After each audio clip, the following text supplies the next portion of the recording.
Welcome to the Convergence podcast. I'm your host, Ashok Shivanan. Let me kind of push the envelope. Let me fully enable you to make decisions yourself. People will just flourish. They will step up because they're like, wow, this is amazing. Because you've given them the freedom and you remove all the other challenges around them. On this show, we'll deconstruct the best practices, principles, and the underlying philosophies behind the most engaged product teams who ship the most successful products.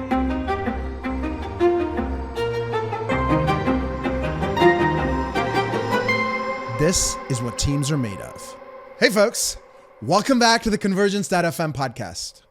If you've ever worked on a platform team or in enterprise technology where you're building a shared service that multiple application teams will consume, your work is definitely extremely important. It helps bring speed and efficiency to all of those product teams, and it enables them to focus on their customers and building value there, rather than having to build a lot of the basic non-differentiating features that can sometimes take a lot of time and effort. That being said, it's also really hard to build a platform that developers love and find both useful and usable. And you've probably faced some version of these challenges, like how do you balance standardization across your organization with flexibility to enable speed and innovation? How do you build a highly usable platform that enables the innovation rather than stifles it? How do you structure teams so they can work efficiently without getting bogged down by dependencies on each other or duplicating their work? Too often, platform teams roll out new tools and capabilities only to find that adoption is low, or that their customers, the developers and the product teams, are frustrated. On the flip side, if you don't set the right guardrails and abstractions in your architecture and delivery, you risk diluting your strategic efforts, duplicating the work across the teams, and even ending up with an unmanageable architecture that's slow and expensive to maintain and modify. Today, we're talking with Henri van den Bulk. He is the Vice President of Global Software Systems at General Motors Financial. And on the talk, we'll unpack these challenges as well as share practical solutions from Henri's experience. Henri spent his career helping organizations design platforms, align their teams, and scale their technology effectively. Coincidentally, like myself, he started his career in electrical engineering and then transitioned it into software and eventually into artificial intelligence-driven platforms. And he's worked across financial services, energy, big tech, and even worked at NASA. Henri and I worked together at Pivotal at the same time, where he helped enterprises with adopting outcome-driven approaches to technology. And now at GM Financial, he's focused on platform architecture and organizational strategy at General Motors global scale. In the conversation, we cover a number of topics like how to define the term platform and how a true platform is more than just infrastructure. We talk about the term the value line, what it is, and how it helps you make really smart platform decisions. We talk about how platform teams can build trust and avoid making their own customers alienated or even obsolete. We talk about managing dependencies and technical debt, especially in large enterprises, and how product management is just as critical for platform teams as it is for product teams. And finally, we talk about team topologies and organizational design and how they directly impact the outcomes that your platform can build and the success of your platform. If you're responsible for building, maintaining, or even working with platforms, this episode will give you a few frameworks for making better decisions, driving adoption amongst your customers, as well as enabling innovation amongst those product team customers and inside your organization. That all being said, let's get into it. Here is our chat with Henri van den Bulk. Subscribe to the podcast to get future episodes as soon as they're published. If you find this helpful, give the podcast a 5-star rating on your podcast app or hit that like button on YouTube. Thanks a lot for joining us, and I've been really excited to catch up with you. You are definitely very versed in outcome-based delivery, outcome-based work, and something that kind of pushes on this, I think, is the intersection of team topologies and platform architecture, something that you've gotten to work in and something that in my past can be very crucial in terms of determining how painful or how seamless your future can be. And doing the right decisions and applying the right discipline today can make a huge difference. So before we start to get into the details of it, let's maybe do some level setting. Maybe define in your terms, what is a platform and what is a system as a platform or systems as a platform for you? At the end of the day, it's just a set of capabilities that really help solve several customer problems in an opinionated way, right? And at the same time, it also allows you to abstract those capabilities so that customers can also build on top of these so that they can focus on the proverbial being above the value line.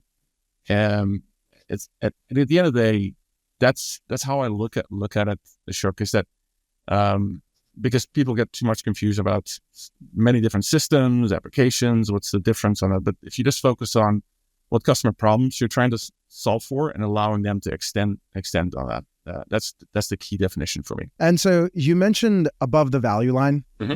Maybe tell us, I have a guess as to what that means, but tell me a little bit more about that. If you're building a solution, like what is valuable in what you're building, right? And to give you an example, if you're building a financial services platform, for example, or a product, fill in the blanks, you're trying to solve a set of problems.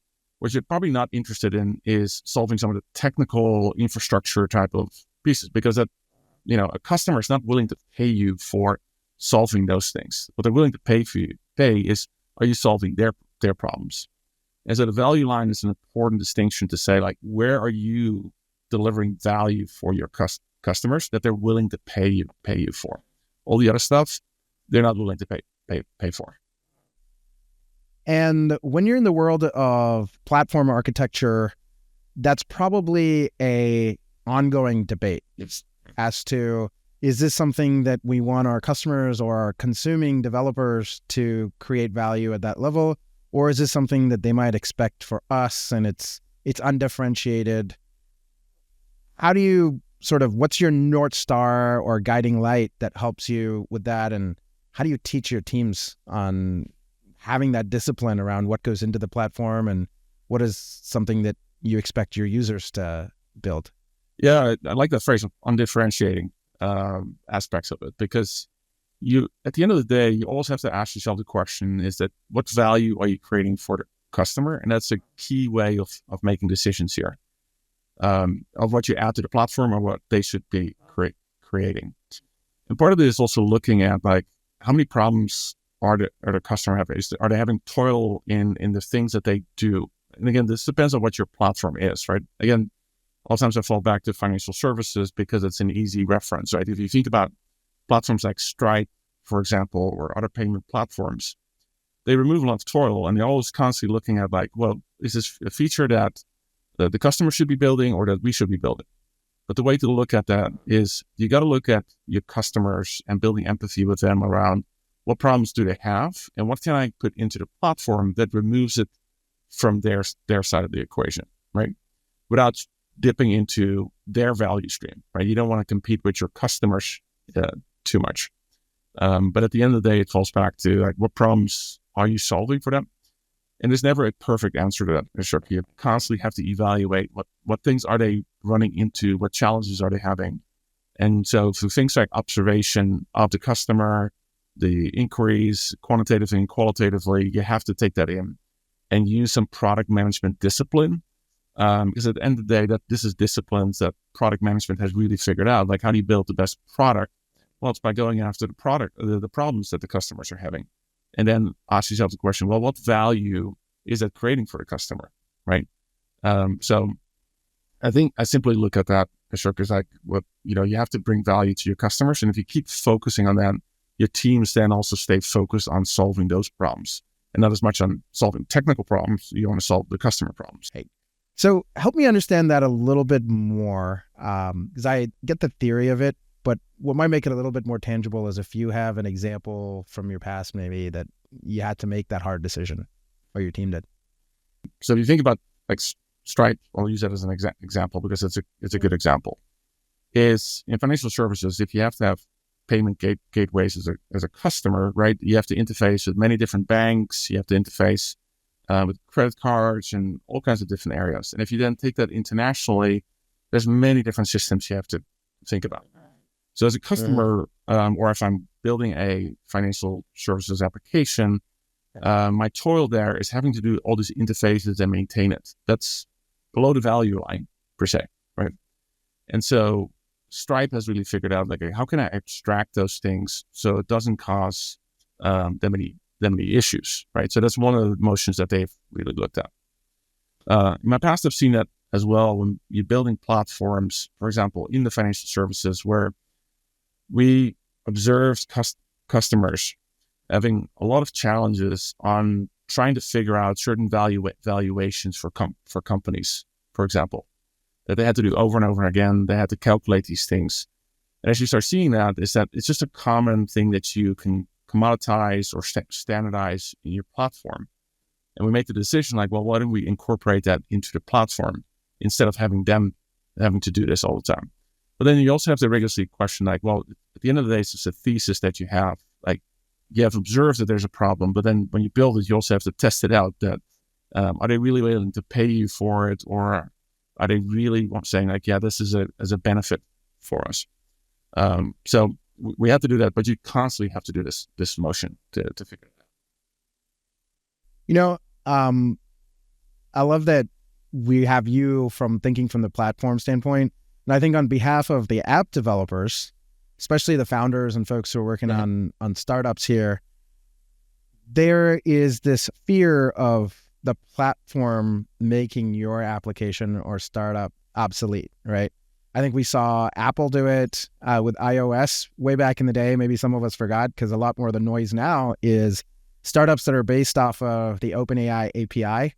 A ton of them just kind of go to the wayside when OpenAI provides that feature natively as part of their next release. Yep. And Sam Altman came out and said, like, yeah, if you're going to try and compete with the platform, then you're likely going to get absolved. But if you are excited about the next release and what we can do next, then you're likely going to be here for the long term. Yep. And it still feels a little bit abstract to me. So I'm curious, if you were building an AI app, what are some of the things you're just going to be excited for OpenAI or one of the other models to be able to do soon, where you feel protected in your business and your startup, versus what are some of the things that feel risky, like, hey, they're probably just going to come in and install that feature themselves or develop that themselves soon, and this business is going to go out of business. So what's your instincts on that? Yeah, it's if time will tell you, right? You give some great example. Apple, I always kind of give the example with Apple, the flashlight feature. OpenAI has done the same thing, right? There was an app for that, for the flashlight feature, right? Yeah. For recognizing that, incorporates it into the platform, right? OpenAI, no difference. Amazon, no different. They all do this because they recognize that it creates, people like a feature or a capability, and they just incorporate it in the platform. It creates stickiness for the platform. Now, I'm not justifying that's right. I think as a platform, you also have to make sure you create trust for those that use your platform, that you try to avoid those things. Like, your platform is to enable others. It's not to just get pure gain for you as a platform, right? And there's not that many that do this, but I fundamentally believe in that aspect of it.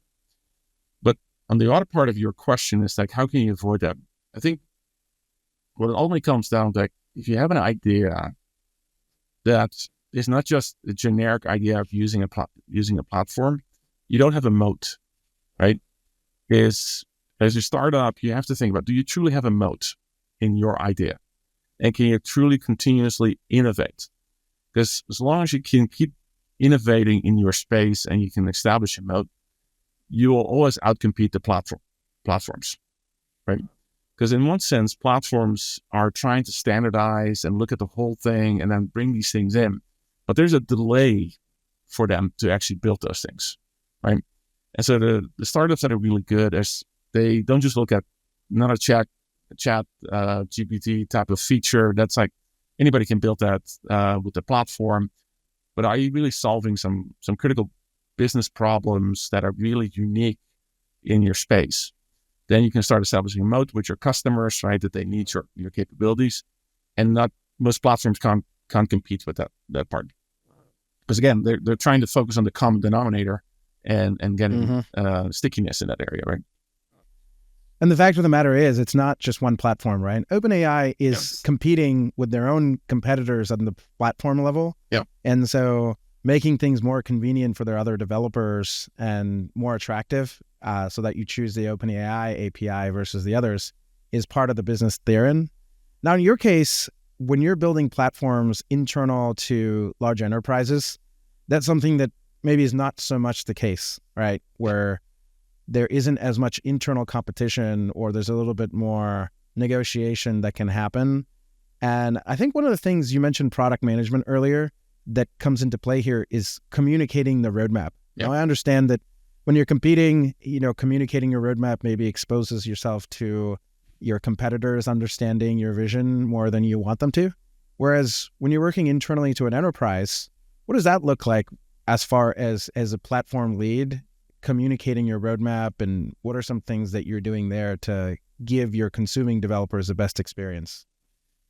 One of those things is that an enterprise a lot of times assumes like I can conform people into compliance of using a platform, right? That used to be the case. You could do those things, and there's standards. You can do those things. But I think actually you should do the alternatives. Like, it should be so much easier to use your platform. And it also lies down to a couple of things. Like, one is understanding the customer. Like, for example, if you have internal developer platforms that you have created or internal data platforms, are you really making it easier for them that it's almost like an easier choice for you to use the internal platform, right? But then the other part with that is you have to communicate the roadmap to articulate what problems are you really trying to solve for them. Because communicating the roadmap is also a feedback loop, in my opinion. And this is where strong product management really comes into play as well, internally as well. That's another lesson learned, Ashok, that I've had, is that standing up platforms, using platforms without product management, it's like you're just giving somebody a platform, right? Product management comes from is understanding your customers, understanding the challenges that they have, building out a roadmap, seeking feedback, observing the customer, interviewing that whole motion around that is critical to do. But part of the communication is also to articulate the outcomes in the roadmap that you're trying to achieve, and what is the value that's being created for your customers. Again, there's another lesson learned, because a lot of times when people say even internal, is that just a project plan? No, it's not, right? You got to be clear on what outcomes you're going after in your roadmap. And people miss that step a lot of times. Because your customers are clear, like, okay, hey, are you helping reduce the mean time to value for me, or are you, driving business impact, and how do you measure that aspect of it? Right, and I want to make sure that we highlight a few things that you mentioned there, where I love that you're communicating the roadmap, and we talked about it earlier how it might be easier to do internally, but some nuances that I really love there is, number one, you're communicating the problems. Yeah. As well as the outcomes and the value. Oftentimes, the communication of a roadmap looks a lot more like a project plan, saying, hey, this is what I'm doing, and these are the features it's going to have. And a lot of the underlying context there is lost. And also, when I think, if it looks like it's something that's set in stone, you lose the other piece that I love you talk about, which is the feedback loop, right? If something looks kind of rough, or something looks like, hey, you're trying to solve the underlying root of something versus it's already been solved and now it's just a matter of execution, then I think you limit the amount of feedback that can come in the hand raisers whenever you're doing this communication of your roadmap that says, hey, my team actually needs this a different way, or my team views this problem slightly differently. Yeah. And I think especially in the enterprise, for whatever reason, unfortunately, folks are afraid of looking like they're less capable or less credible because they ask, quote, stupid questions. Those are, as someone in your role, or someone when I've been a product person, some of the favorite questions you get, because it helps you poke holes in things that you may have overlooked that help validate the roadmap well before it's gone into production, where it's way more expensive to change. Yep. And I think it's important to highlight some of those things. One thing I want to get into that I also liked is the ease of use, right? Whether I've mentioned this to the audience before, when we worked in mobile at Extreme Labs, we would have to work with some executives who had this false sense of confidence around being able to design or prioritize a mobile app because they were so excited about using mobile apps as the iPhone kind of became way more proliferated.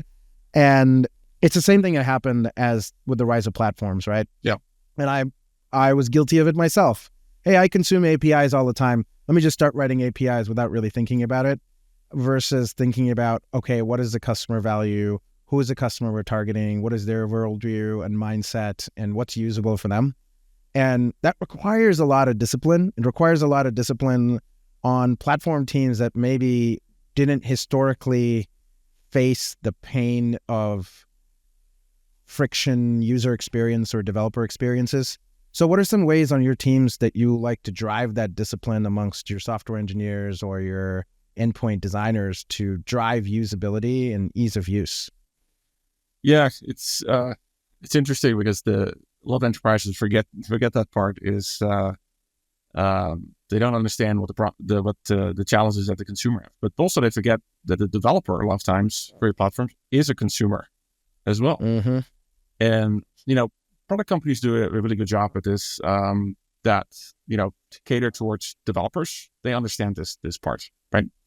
Mm-hmm. And they also understand that making it easier on the developer to develop their first application using your APIs, for example, creates stickiness and it explodes from a developer community perspective. Right? So to answer your question, is like what I try to push the teams for is like when we have APIs, for example, I said, okay, great. Now build a solution using the API you just designed, right? And how long does it take you to do that? Because that puts your own developers in the shoes of the consumer, right? And so the proverbial walking in your customer's shoes is so important to continuously home in on as well. Or asking probing questions in that sense as well. Like, great, we designed this API. So how do you know this is going to make it easier for your consumers? How can they get to value faster for doing that? And so you got to challenge your teams as well in that regard. But also, there's also a little bit of a developer advocacy, and you talked about team topology for a minute. There's enabling teams as well. So you kind of have to have some advocacy working inside your consumers as well to say, hey, let me show you how to do this, and then getting a feedback loop on it as well. Is it working? Is it not working as well? And then feed that back into your backlogs to incorporate as well. I love that. Another point of friction, I think, that comes up between the platform teams and the product teams or application teams is dependency management. The application team has a customer or business need that requires some functionality that's on your platform roadmap, but for real reasons and constraints, you can't necessarily prioritize that going to production on your platform in the time that the application team needs it. And so those conversations can go any which ways. Unfortunately, oftentimes in a stalemate where it doesn't speed up what the business wants or the customer wants or the platform wants. And I'm curious, how do you navigate that dependency management challenge when you're working on internal platforms? Yeah, it's also a real challenge. And I think it's an illusion when people have I can remove all the dependencies. Because you also have time constraints, you have finance constraint, resource constraint, fill in the blanks. So sometimes internally, it actually might be a little bit easier than with an external party. Internally, you can still shift priorities around if necessary. It becomes a little bit more of a negotiation sometimes. Like you can negotiate piece in the roadmap by trading things off. But what I like to always do is like base it on data as well. Like if, for example, you have an internal user or customer base that says, well, I need this done now. Then we need to say, okay, well, can you quantify it in some way of what the impact is for delay, right? There's always a cost of delay on certain things. So can you quantify that for us, right, to help us understand? Because that gives a justification for either do we need internal more funding, resourcing, or those kind of things. If those kind of things fail, then you also have to figure out, okay, are there other workarounds that you can incur some technical debt temporarily, right? Again, I use this term in general purposes because also it has a very negative connotation. But at the end of the day, sometimes it's okay to incur some technical debt that you have to rework later on. But you kind of have made an agreement with the parties to say, okay, go this particular route, we'll address it, and we'll take it on into consideration as part of the roadmap, and we'll come back and fix it, right? But you have to be deliberate about it, because a lot of times people forget these things as well. But it's just a negotiation that happens at that particular point in time. Sometimes there's also cases that will never make it into the roadmap. But you don't have to be clear, like the reason why it doesn't make sense to do these things. And quantifying here oftentimes can be more of an art than a science, especially when you're in the early days of some application that you don't have a ton of data points in. I think the problem is compounded when you're in a big organization that's been around for decades, building a maybe non-software product and transitioning into software or adding software to their product, where there is, I think, some level of imprecision that software folks are way more comfortable with, as long as we're being accurate. Whereas if we're building super scaled hardware that we're making millions of units a year, that precision and accuracy both have to be there.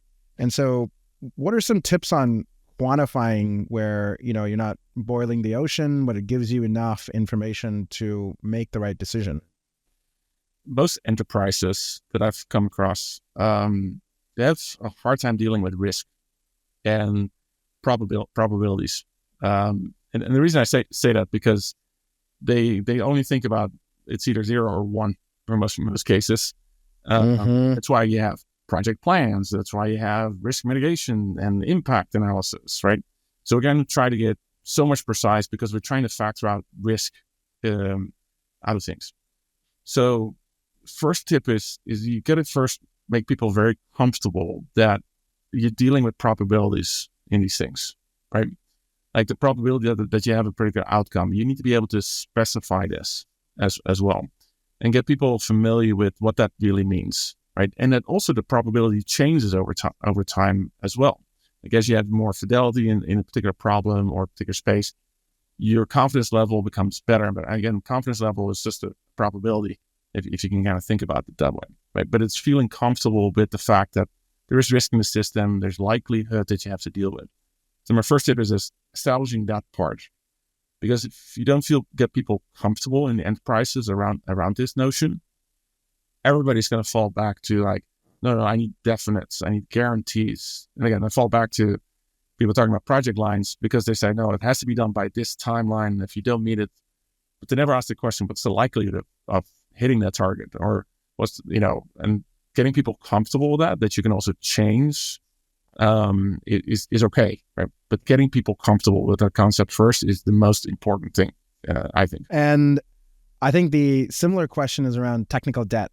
Yeah. And if you think about, remove the word technical from there, there's great reasons to take on debt and there's bad reasons to take on debt financially, right? Like many of us have mortgages and, come the holiday time, I know some folks who are even okay with taking some temporary credit card debt on, that they have a plan to pay back compared to maybe having it kind of unintentional or not in a deliberate way. And so if I am someone who is familiar with that mindset and I find myself in an organization that is very uncomfortable with taking out any form of debt and requires super high levels of efficiency, do you have any stories or any sort of anecdotes that help folks kind of be open-minded to an intentional way of taking on debt? Yeah, you got to go beyond just talking about the preferable technical debt or just talking about, we're taking on debt, because it's too conceptual, right? You got to I fall back to, you got to quantify it, and also make sure you have a plan to remediate it, right? And sometimes you don't really have to talk about it in the terms of debt because people feel uncomfortable about this. And so in the past, what I had to do is, one, can you quantify it, right? Okay, well, you can quantify it in the sense of a delay that you're taking, right? And that delay is just costing you X amount of money that I need to invest next time. So what you do in that case, you just say, well, okay, great. So I'm just going to allocate funds or resources in a particular quarter to address a particular problem that you have. So you get first people get comfortable with that notion. But what it shows you that one, you have a plan to address it in the future, kind of like what you mentioned as well. Like I've got a plan to pay my credit card bill December 16th or something like that, right? You're making a deliberate action and you're calling it out that you're actually going to do it. But you also want to probably say, well, I'm going to pay so much towards my debt. So you're actually making it also deliberate on quantifying how much you're going to remove and what it is, right? And again, there's different ways to measure technical debt or debt in general. But putting it in financial terms or delay cost makes a lot of sense, especially when you talk to business folks. And again, I love that. The key thing is that get away from just calling it technical debt without having any quantification. That's just, it doesn't make any sense for people. And actually, most people get in enterprises very frustrated when people just call technical debt. And they're like, okay, can you quantify it? Like, what's the impact? What's the delay of that associated with it? And for the most part, quantifying it back into either time or money are the kind of most universal languages that all businesses. It's a lot easier, especially if you give yourself that leeway around, hey, there's going to be a margin of error around this. I say 3 months, but it could be, plus or minus 20% on that. And then that is something that can feel uncomfortable, but someone who's more savvy or someone who's willing to kind of join the real discussion with you will realize, hey, 3 months plus or minus the 20% is still well within the threshold of which I have a problem with it. Yeah. So it doesn't matter that you have a plus or minus a delta on that. What matters is that we stay close to whatever those tolerances are. And then, you get out of that unlock of saying, well, I could spend 3 more months estimating this correctly. And that could have been the 3 months that you spend developing it, right? Well, that's a good point. And I like how you phrase that, is that if you can kind of give a range, that's the other part of like getting people comfortable with talking about ranges or pluses and minus, right? It kind of gives a signal to people like, hey, you've got a level of confidence here, right? Versus saying, now it's going to be $1 million or X amount of time. Like your confidence must be 100% at that point. But you got to get people comfortable with that aspect of it. So I really like using those kind of concepts that you mentioned. Fostering an engaged product organization and aligning them with the principles around lean, human-centered design, and agile will more than likely lead to successful business outcomes for your organization. But getting started or getting unblocked can be hard. This podcast is brought to you by the player coaches over at Integral. They help ambitious companies like you build amazing product teams and ship products in artificial intelligence, cloud, web, and mobile. Listeners to the podcast can head on over to integral.io/convergence and get a free product success lab. During this session, the Integral team will facilitate a problem-solving exercise that gives you clarity and confidence to solve a product, design, or engineering problem. That's integral.io/convergence. Now, back to the show. The thing that I know that you're pretty passionate about alongside platform architecture is team topologies, and Conway's law, or even reverse Conway's law. We know that there's ways to kind of give ourselves the best chance of having the most autonomy, the most speed, while also de-risking the outcome in the best way.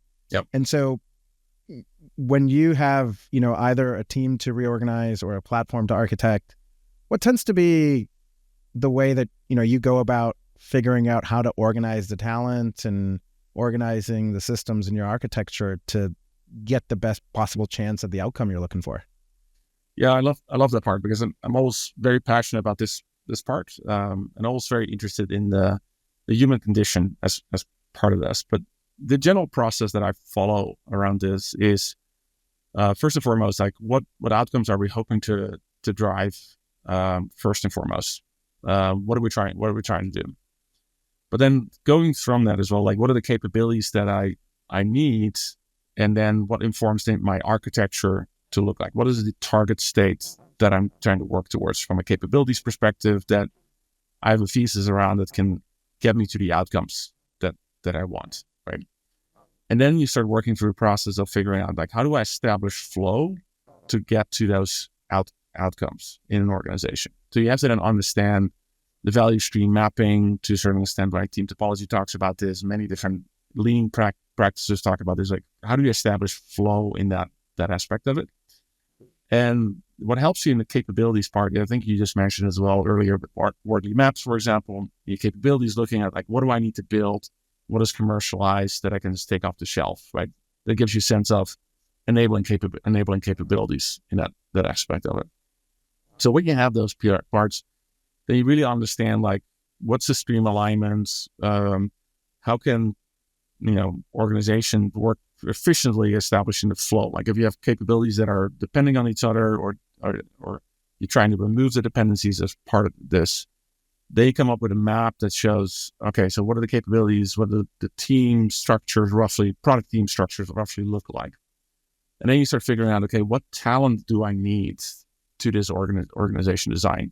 And making sure there's enough structure there that you always, in those team composition, figure out, like, who's driving on what problems are we trying to solve for? How do we design that? And how do we engineer that? So we used to use this model of product design and engineering, and now data as part of that as well, as one nucleus of those teams and the capabilities. And then you then figure out, like, okay, what's the talent that I move onto the bus, per se, in those different areas that allows me to figure that out. And then there's another factor I use as well, is that you look at some I kind of call it social engineering metrics as well, like how many people, like Dunbar's number comes into play, like how many people can really form a nucleus that they can work efficiently together, and then establishing a set of charters for those teams as well, so it's clear to them what's their vision, mission that they need to focus on. How do they know that they're successful as well? So it's a couple of different steps. Ashok, it sounds like long-winded, but it's a methodology I've used quite a number of times to really come up with an organizational design that then supports the outcomes and the targets that they want. But the other thing I always kind of keep in mind is that is never set in stone. I always call it, proverbially, it's set in jello in that sense, because you got to build in the flexibility as well. Like, because if you need to adjust to the outcomes that you want, or you're observing that you're not achieving the outcomes, like, how can you change the composition around? And again, the analogy I give people is like I can compare it to I grew up with soccer, and so football, we used to call football, of course. Mm-hmm. There's no such total football in the Netherlands that came up, and it's all about everybody can play a role in the field, but you figure out, like, what are you trying to see? You're trying to win a championship, so the team can then work through this mechanism, and you don't get stuck into, like, I'm only in forward or only defensive purposes. Now you all focus on the same goal that you're trying to achieve, and you can move people around on the field. I love that. And I know for a fact that this is a lot easier said than done. And I also know that you've done this as a consultant. You've done it in-house at big companies. What's the hard part, you think, about why most companies who know this theory that you just said struggle to get to that place where they're getting benefit of the process, or getting benefit of the new organization? Yeah, I think fundamentally it comes down to any transformation feels uncomfortable. And when you do these things, people feel like they have a personal association with something. So change management becomes a challenge in this area, right? What I've found is, because oftentimes we're not clear on why we're doing this, right? You have to be so clear in the organization, like, why you're transforming or why you're trying to do these things. How is this better than what I'm doing now, right? Because again, people have identity to what they're doing right now, and it's a sense of comfort that gets created. That when you're trying to disrupt this, it becomes very uncomfortable, and then kind of the white blood cells come out, preferably, for people trying to attack it. And they might not have no reason to attack it, but it's not clear to them, like, why they're doing it and why they're being impacted by doing this. Even though that you're always trying to focus on making it better, the challenge here is that you got to be clear in the why part. Another thing I have observed, and there's a Larkin principle, if you've heard of this, it's kind of the frozen middle. Especially in enterprises, this is the case. And every single time I run into this, it's like the middle management inside of organizations, they try to hold on to this, right? Like there's at the individual level of making a change, and in the management level is trying to hold on to the status quo. So you saw this during Agile as well. Organizations like, oh, we're going to do Agile. And what they were doing is giving a lip service to Agile because they were trying to hold on to their positions. So nothing changed. One, it wasn't clear to them, but also they wanted to hold on to their position as well. That's law of self-preservation that kicks in as well. And so my deepest experience on this was at a big auto. And what we did, and this was when we were at Pivotal together, and what we did there was create a lab that was literally a 35-minute drive away. I think there's different reasons where that made sense. It wasn't, close enough to those white blood cells where there was a little bit of autonomy and distance there. If someone had to drive 35 minutes to come in and like protect the old way and act as the antibody versus allowing it to be and seeing what happens. And then there's some other reasons too, where I think we created it in a city that was a little bit more of a startup ecosystem and had access to university and stuff. And 6-7 years later, I've seen that company has now spun out businesses and created new business models, new revenue streams. And I know the folks that we seeded in that lab, and those folks have kind of permeated across the organization and our leaders and are able to drive change and kind of thaw out that frozen middle, if you will. That's one approach that I've seen, and I'm kind of biased because it's the one that I know and having done at scale. What are some of the other ways, if you're a large organization and you need to sort of get to the other side in terms of approaches you can take?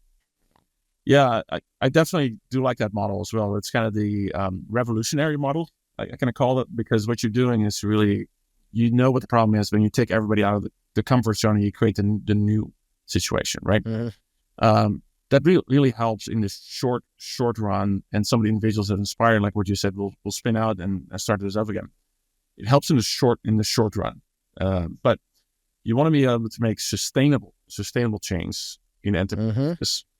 And what you really have to think about from a change management perspective. Again, I go back to being very clear and intentional, like why you're doing it, and also give everybody a North Star on what to focus on, right?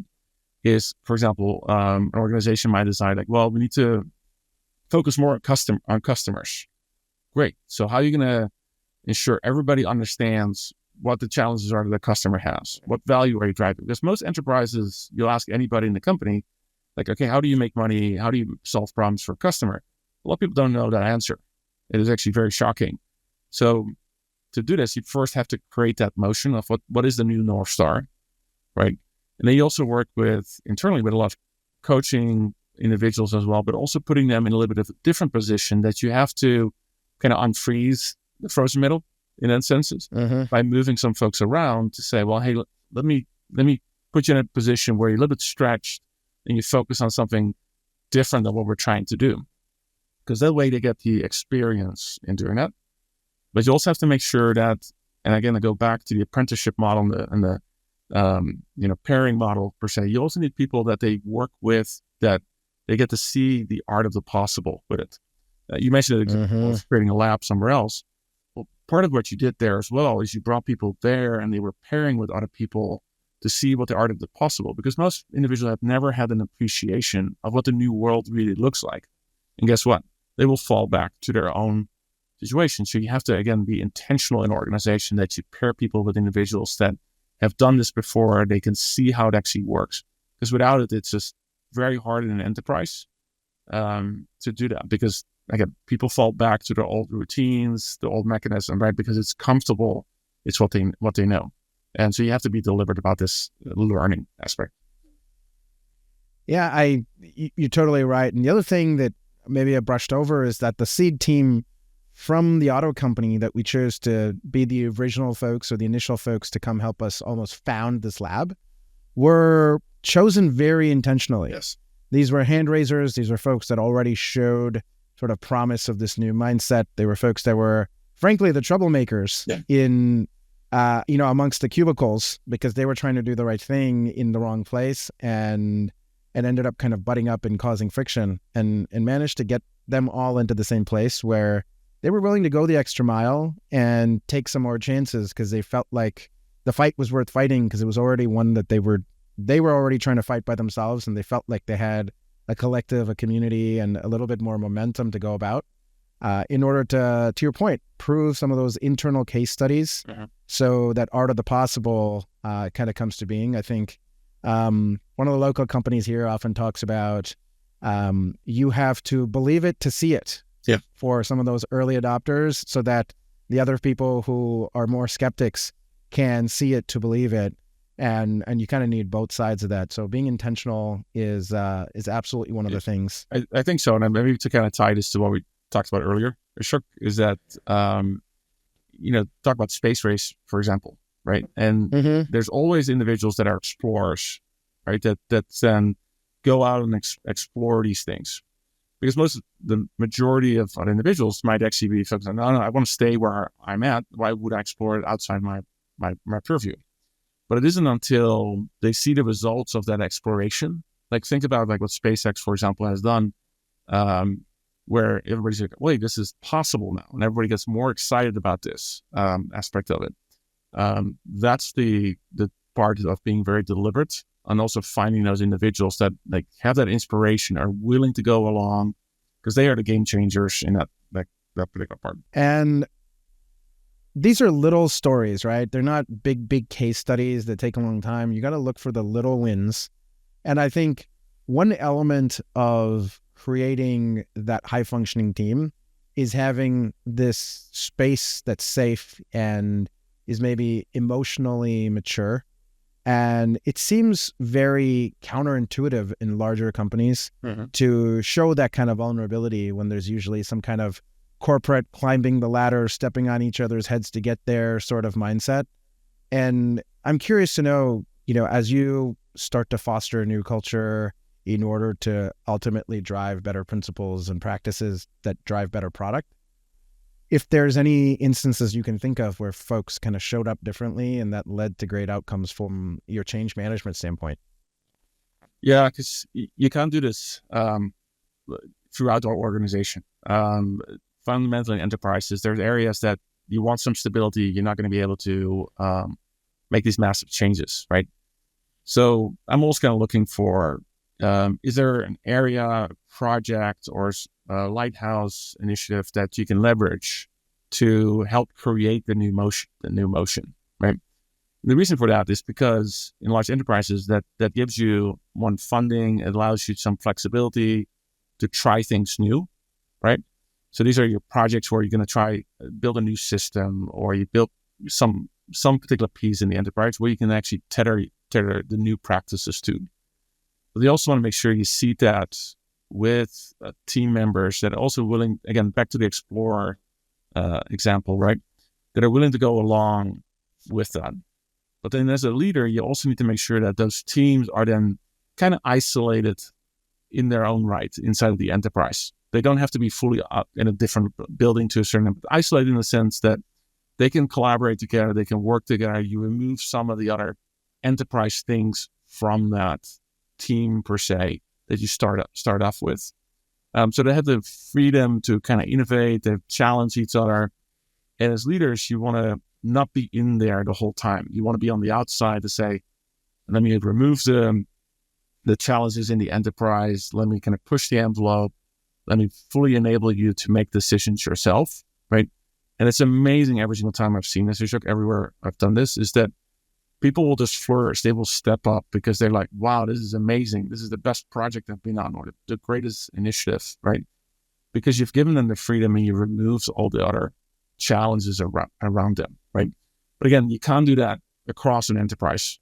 It's just too hard. There's too many challenges to it, but you have to find something that you can gravitate on. It's like, this is going to be the lighthouse that is going to start the initiatives to get going. So you mentioned explorer a few times, and I think I've come to realize I might kind of fall into that. It's not a compliment per se, because if you put me on the wrong team, where they don't need any explorers. I tend to struggle to get out of bed, and I tend to be kind of irritating to the people around me because I'm trying to mess with too many things when all we need to do is keep a steady hand of the ship versus, if you need someone to go with a machete, swashbuckle their way through a jungle where there aren't any paths carved out yet, you can tag me in, and I find that I get the right amount of engagement. So I'm curious, do you have different archetypes like that, similar to Explorer, or how do you organize talent into a way that they feel the most engaged?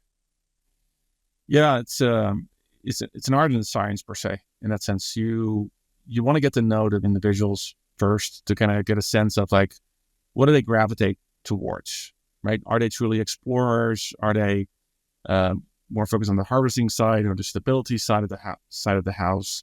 But you don't know until you try. But I do think fundamentally, but you don't have to have everybody to be an explorer. That doesn't make sense either. Then you get a lot of friction in that sense. But what I do like to do is that give people like a little bit of a trial, like try this, see if this works for you, right? But you have to create a protective environment that they don't become disingenuous or resentment created, because also you need to be able to say, well, hey, if it doesn't work out for this individual, have the conversation and say, well, okay, hey, I understand that this doesn't work. Let's try something else instead. You need to be okay with that, because you might be observing things that a person is one way, but you don't know until they get truly into a situation or in a team how they really will act, right? Because what we say, what we observe would be one thing, but if you put somebody in a more stressful situation like what you just described, you will really see how people are like. And in that case, you need to be able to say, well, okay, great, that's fine. Seems like that's not working. Let's see if we can find something else that works better for that person as well. Yeah, and I think we talk about one way of optimizing in the lean agile world as being minimizing the cost of change. And I think there is a reputational or emotional cost that as a leader, you can de-risk by making it a non-issue if someone is switching teams. Or I think in your case, you've probably done a number of lateral roles that don't necessarily seem like promotions, but it's in the spirit of learning, whether it's about yourself or about new subject matter material out there. And it's a little bit more on the leaders and the folks who are the stewards of the culture to make that easy. It's something I really loved at Pivotal, where, one day you could be working on one engagement, and then what the team needs and what you need, you can get rotated onto something else. Yep. And it's a non-issue for yourself, for the organization. And I think a lot of the standardization in the way that we did work also kind of made that easier when it came to having discipline and interoperability between the teams. So one question I have for you around going back to platforms is standardization and platforms are somewhat synonymous, right? At the same time, there's a risk of being very constrictive or hard to use, or limiting the innovation of the teams that you serve. And I'm curious if there's any advice that you follow for yourself or anything that you give to your teams to help preserve that innovation and exploration for your consuming teams while maintaining all the benefits of efficiency that come with standardization. Yeah, it's interesting, the example that you gave, right? Is that you have a lot of individuals that were very innovative in one sense, solving a lot of problems, but you got there by standardization, which is kind of ironic to hear that. It sure is. But there's a truth to that as well. Like you can actually, because innovation, people always think like radical new changes, right? Like again, the example I gave when the iPhone came out, that was a radical innovation in one sense, right? But most innovation is solving small problems in a unique way, and you always want to create that ability that people can do that. But part of that is also to provide standardization as part of that, to say, well, great, you don't have to innovate and solve all the other problems, and we kind of standardize those aspects of it. Again, cloud is a good example of that. A lot of things got standardized if you think about it, right? like access to VMs and fill in the blanks that got standardized. Massive amount of innovation has happened by using cloud services because we standardized a lot of things, right? And so the art and the science with the platform is to figure out like where do you need to standardize that allows you to scale and provide innovation, right? And that's the fun part, I think, as part of platforms is figuring that part out, because in enterprises it's very easy to say like we need to standardize everything. But why? Like, what are we trying to solve for? Is it trying to get scale? And trying to get scale also means that I can do more innovative things because I've removed a lot of challenges. Again, I've standardized a lot of things, right? So it's that balance, Ashok, that I think is just so exciting to me in platforms to figuring that out. Like, where do you need to standardize? Where do you don't standardize? But at the end of the day, standardization helps you actually with innovation in many different ways. I completely agree with you there. And I think in working in the financial services space, especially in the auto world, in my history, creating those platforms for experimentation is what we called it. Yep. And when we started to have those debates and needed to go back to a guiding light or a North Star, the question we would ask ourselves is, would it make it easier for the product teams that are sitting on top of our platform to experiment and help get closer to the uncertainty that it is to build consumer apps? Or is it going to slow them down in terms of trying new things? And, I'm surprised that it's not easier to do things like shared usage of automobiles or pay-per mile, usage-based insurance and things like that. And, if I had to place a $20 chip on the roulette table as to, the causation, in my opinion, it's because a lot of that stuff is built on mainframes, and building an abstraction layer that's also reliable and robust, like the mainframe's hard. And it's like a big, like a heart transplant that you're doing for such a big organization. And in most cases, the intent and the priority has been in terms of enabling new models from the end consumers. And that will oftentimes be more work for the platform team, whether it's thinking work or having to do more on our roadmaps to really enable that. But ultimately, I think it leads to that better delight. It is what makes it fun versus saying you did your job versus compared to saying that you helped enable someone and we all won together. Yeah, absolutely. The interesting part, Ashok, I've had some examples where I actually built a platform that was underneath the covers was just a mainframe. But what you did is you standardize and the innovation really happened by understanding how developers and users needed to use what was in the financial mainframe, essentially, right? Versus having to get a green screen or file and all the other stuff that mainframes had. You just build an abstraction layer that just turned into the platform. And most of them didn't even know and cared after a while, like there's a mainframe underneath the covers. And you go, didn't have to know, right? That's a measure of success in my opinion. And totally. a lot more innovation to happen. Hey, I thank you so much for making time. This has been super educational for me. One question that I love to ask all my guests is having you talk about a product or a service that you recently used, and this could be at home or at work, that completely delighted you, was really surprisingly great. And I'm wondering if anything comes to mind for you. Yeah, I tend to be very critical in that area because as you build products, you become very critical. I also look for products that don't have like a massive amount of feature, but that solves like that one problem that I have.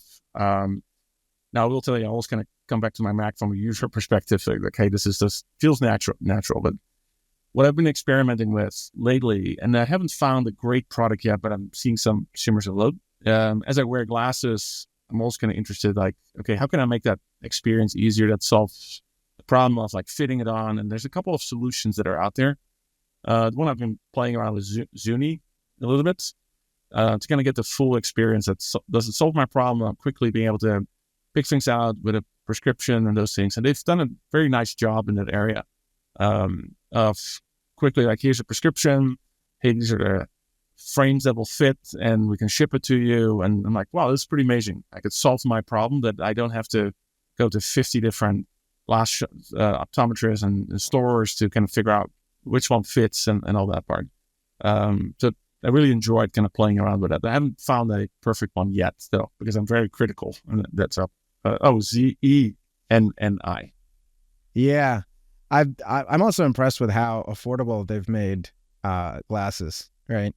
I wouldn't be surprised if the insurance companies get in realizing that you don't have to spend as much on glasses as we all thought. It showed how much we overpaid for many years for glasses. Exactly.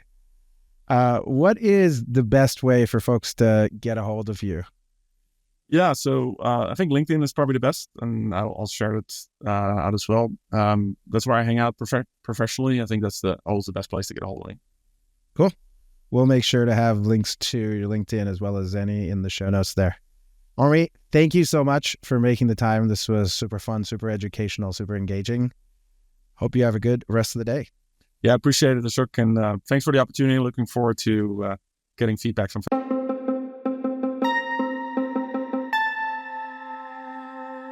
I hope you enjoyed that chat with Henri. During the episode, we talked about how product management is just as important on platform teams as it is on product teams.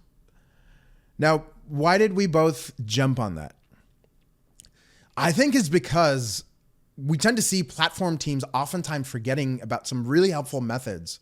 Things like human-centered design, being intentional about prioritizing your roadmap, as well as testing and experimenting super early in the process, as well as often, much like the best product teams do. At Integral, our team's been very lucky that we've gotten to work on a number of customer engagements in helping them build software platforms, APIs, SDKs, and other products that were consumed by customer developers or internal developers. In those cases, it sometimes took us a little bit more effort in convincing those platform leaders, our clients, with bringing more of that product thinking both into the discovery as well as the delivery workflows.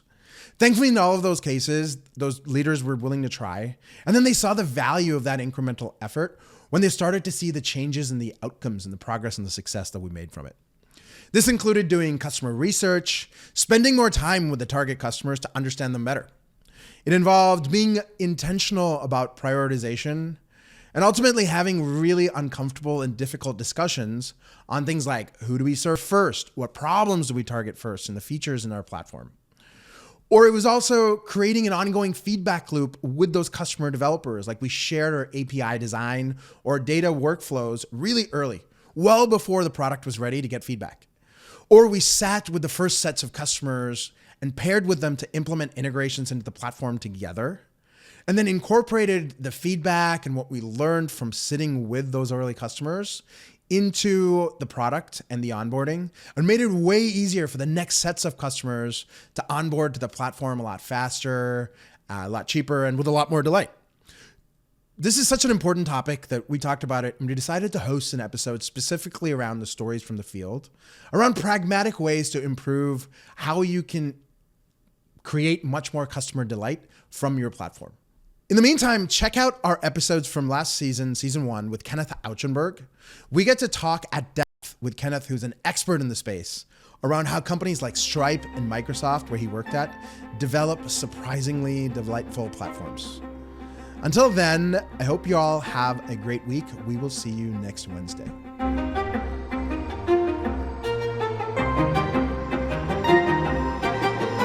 Thank you for joining me on the Convergence podcast today.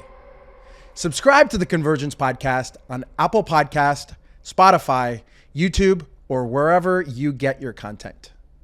If you're listening and found this helpful, please give us a 5-star review. And if you're watching on YouTube, hit that like button and tell me what you think about what you heard today.